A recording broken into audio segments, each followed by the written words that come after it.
I have this photo of me as a kid on Christmas morning after I just ripped open a present, and I'm excitedly showing the room what I got. Do you know what it was? Why, it was Tec-Shield Batman, part of Kenner's Dark Knight collection. Oh my gosh, this figure I was so excited for, and it was probably my absolute favorite Bat variant as a kid. And you know what's crazy? I still have that very Batman in my collection today. Yes, this is the exact one that I opened up in that photo. Somehow he survived and I still have him today. Sure, he is not complete and the gold has all but faded, but I loved this figure. The shiny gold Batman. It was weird. It wasn't something we saw Batman wearing in the movies, but something about it really stood out to me as something special. I loved this figure. In fact, I love Kenner's Batman variants. And it seems like the Christmassy thing to do to look at some of those variants here today.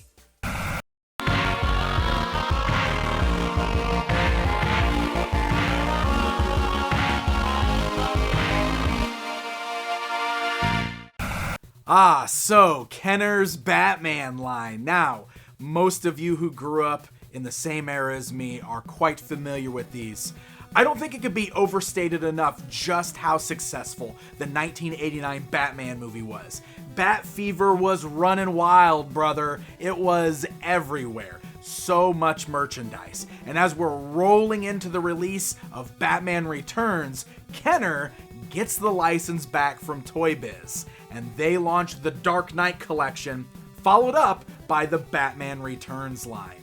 Now, Kenner is well known for their awesome Superpowers line of action figures in the 80s, just a few years earlier, so it makes sense for them to get that license back. And this Batman line is essentially a continuation of that Superpowers line.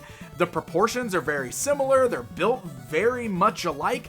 In fact, the line reused Penguin for the Batman Returns line, just with a new deco, even though he looked nothing like the Penguin from the movie. These Batman figures were awesome.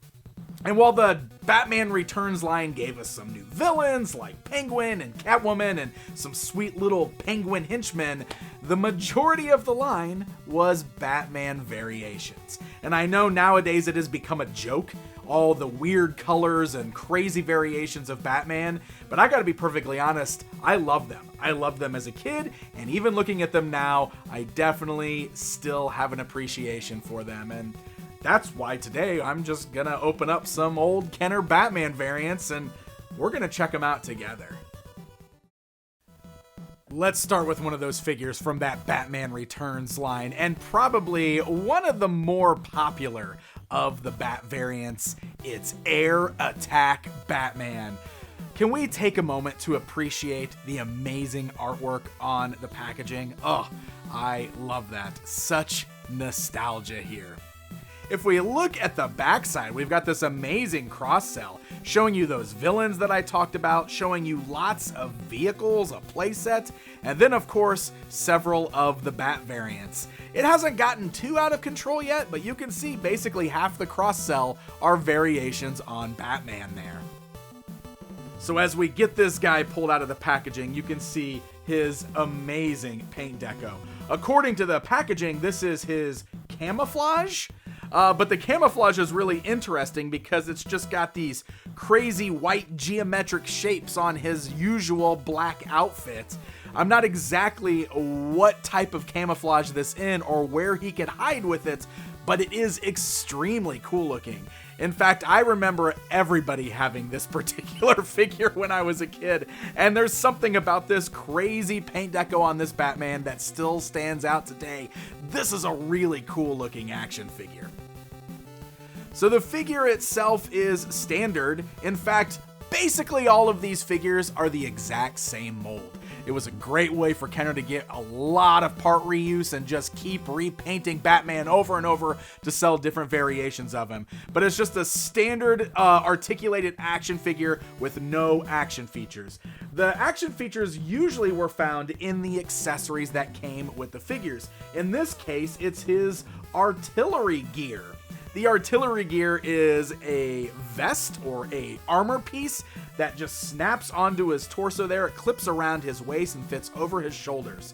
This armor has got wings on either side that have the same crazy camouflage deco. And then we've got these little blasters that can come down over his shoulders, as well as this hilarious looking set of goggles that goes over his eyes. That's supposed to be to target his enemies with the cannons, as well as the little bombs that he's got there on his wings. Now, the wings themselves are articulated. They can move up and down, and then by pressing on the back of the wing there, you can pop that bomb out of the socket and drop it down on the enemies below. The figure looks kind of silly with the armor on, especially with those goggles, but to be perfectly honest, the combination of those wings and that wacky camouflage has made this a bit of an iconic action figure. A lot of people still remember this one, and I still love him.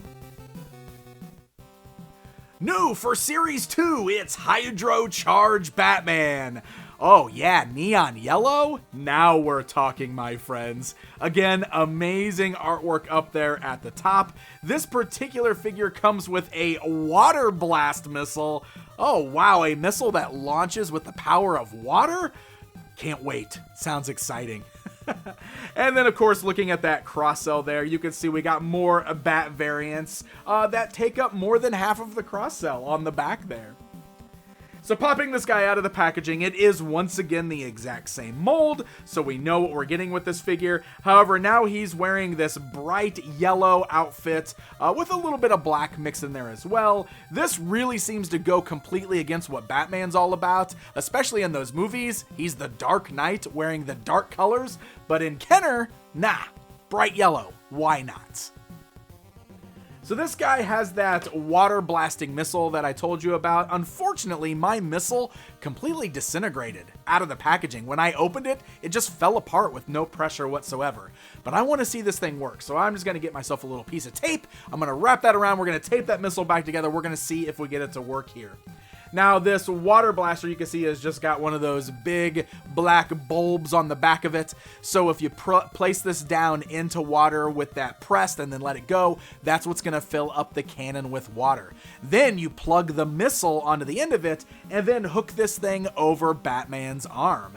Now we give it a squeeze. Oh my gosh, it totally works. Look at that. The water blast launched the missile off, which just bounced off of our foe, but he totally got wet also. So take that, Penguin. That's going to bring us over here to look at Polar Blast Batman. This was one of those Toys R Us exclusives, or as it says, limited edition. So it came in a box instead because his accessories are a little bit bigger. Again, amazing artwork on here, and I really do have an affinity for the ice-themed ones. Polar Blast Batman sounds awesome. Now, when I look at the back of this box, there's no cross-sell, but oh my goodness, there is a lot going on here. There are some serious instructions telling me how to get this thing all put together. Luckily, it wasn't that difficult to assemble the entire thing, and this is actually a pretty fun little gimmick that we're going to get to in just a bit. But first, we have to look at Batman himself, who, you guessed it, exact same mold again. But this time, he's got white and gray camouflage. It's a little bit different than what we saw with Air Attack of Batman. This one is a little bit brighter, definitely meant to be hiding out in the snow or in polar regions, maybe doing battle with Mr. Freeze, who was not in Batman Returns, but still great for playing with your superpowers figures at home, maybe. I don't know, it's another great deco. I think he's awesome looking, especially how his cowl and his gloves and his boots are gray this time instead of the usual black. It's a really cool look for the figure. But then that brings him to his crazy oversized glider. Look at this thing. So much like Air Attack Batman, this just clips around the figure's waist. You can see he's got these crazy like handlebars that he's supposed to be using to like glide around with. And then the wings on here are incredibly cool. Now they are very, very bright white. They kind of blend in with my background here. But you can see they are articulated. They do move forwards and backwards as well as up and down, so they can lift up above the figure to work as a glider, but they can also fold inwards, outwards. It's really cool looking. And on top of that, we've got this amazing little claw with a rope and a winch system. So we can pull this claw out, we can attach it to the arm of one of the bad guys, and then Batman can just fly away and drag him behind. Take that again, Penguin. This is seriously a fun gimmick, and it's a great looking Batman action figure. Another favorite among the variations. Man, I love these, and this is just 3 of the many Batman variants that are out there. I've got a few of them in my collection, and again, these are basically all the exact same figure, with some minor differences here and there, depending on if they have an action feature built into the figure or not. They all come in crazy different decos. Kenner just repainted Batman over and over and over again, and I didn't care. I loved them then, and I still love them now. Hey, so there you go, my friends. A very Kenner Batman Christmas. I hope you enjoyed this little video looking back at some of the wacky Batman variations from the 90s. Let me know if you liked these the same way I like them. Do you have a favorite Batman variant? Do you just hate Batman variants altogether? Do you have any cool pictures of you opening toys than when you were a kid that makes the toys a little extra special nowadays? Feel free to let me know about them. And thank you guys so very much for watching this video. Happy holidays, and until next time.